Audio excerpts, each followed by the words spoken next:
Bonjour à tous.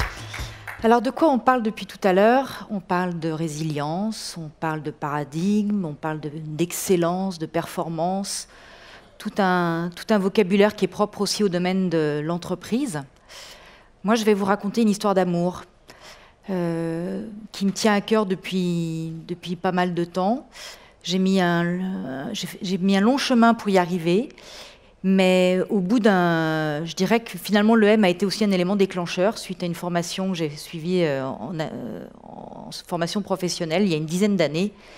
Je me suis dit que la passion que j'avais pour l'art, la passion que j'avais pour l'entreprise et la passion de communiquer, je pouvais en faire quelque chose. Je suis partie d'une feuille blanche et je me suis dit aussi également que l'entreprise, dans le monde dans lequel on vit, et c'est conforté aujourd'hui par cette actualité qui personnellement me perturbe aussi beaucoup, c'est que l'entreprise doit aussi essayer d'apprendre à exprimer sa sensibilité. On est dans une école qui prône le business, qui prône la performance, qui prône la rentabilité, le résultat net. Mais si demain je vais voir un entrepreneur, un grand patron, je l'interviewe et je lui dis « Mais est-ce que vous avez une sensibilité? Est-ce que vous pouvez l'exprimer ?» Là, il va me regarder d'un œil bizarre, parce qu'il va dire « Mais de quoi elle parle? Qu'est-ce qu'elle veut me dire ?» Mais si on arrive ensemble à s'entendre, il va se passer des belles choses.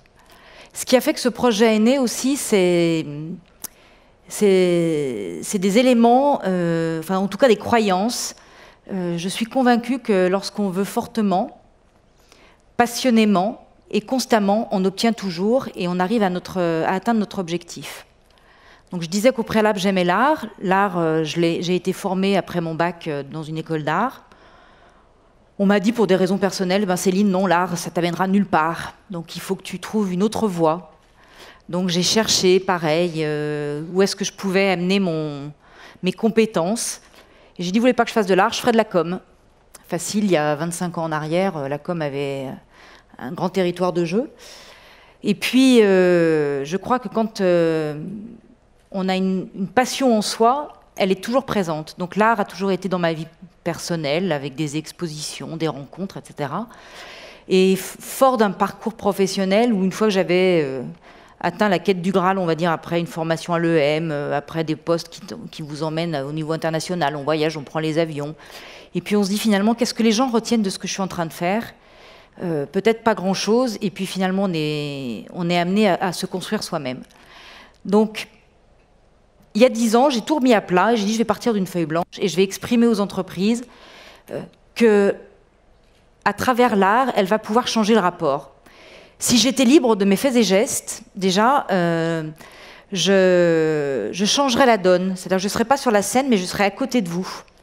Et je vais vous l'exprimer d'une manière différente parce que je suis plutôt une agitateur de relations, de dialogue, de convictions. J'aime voir les gens différemment et j'aime que les gens regardent différemment.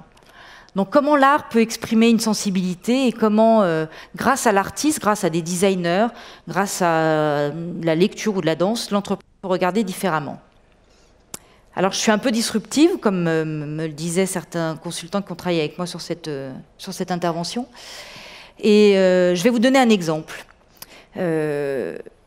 J'ai un notaire qui est venu me voir, ou même que je suis allée voir, on va être un peu humble, c'est moi qui suis allée le chercher en me disant il faut que je trouve des clients, parce que c'est bien beau de dire que l'entreprise peut exprimer une sensibilité, mais qui va me faire confiance et qui va suivre sur ma route ce chemin-là. Je suis allée voir des notaires, donc j'espère qu'il n'y a pas de notaire dans la salle, mais donc une profession très installée, on pourrait peut-être dire pour certains très classique, sans avoir des préjugés.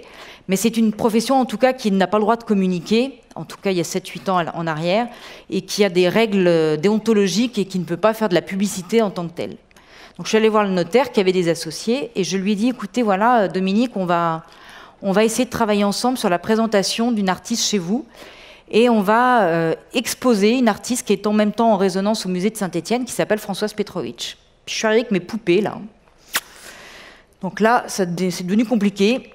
Parce qu'ils m'ont regardé en disant des poupées démembrées chez des notaires, je ne suis pas sûre que le résultat va être probant.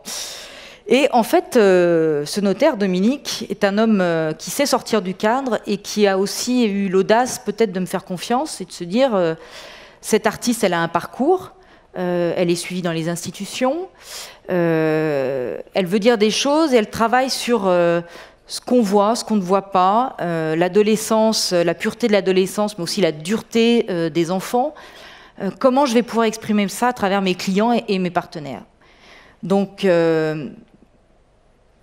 les collaborateurs sont arrivés, surtout les associés, ils ont crié au loup. « Mon Dieu, comment pouvez-vous présenter autant de difficultés, enfin de dessins assez raides à montrer ?» Donc là, on a travaillé sur la relation.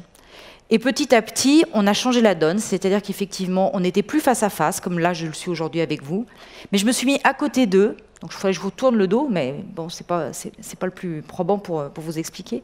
On s'est mis à côté avec l'artiste, donc Françoise Petrovitch est venue à Lyon, et elle a essayé de dialoguer, en tout cas avec déjà l'interne, pour leur expliquer son propos.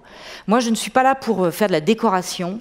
Ce qui est important, c'est qu'on change le dialogue et qu'on regarde différemment. Donc une œuvre d'art, effectivement, dans une entreprise, ce qui donne son sens, c'est quand on va pouvoir décrypter. Donc ça a donné lieu, effectivement, à des échanges, à des rencontres avec le personnel, mais aussi avec des clients, avec des institutions.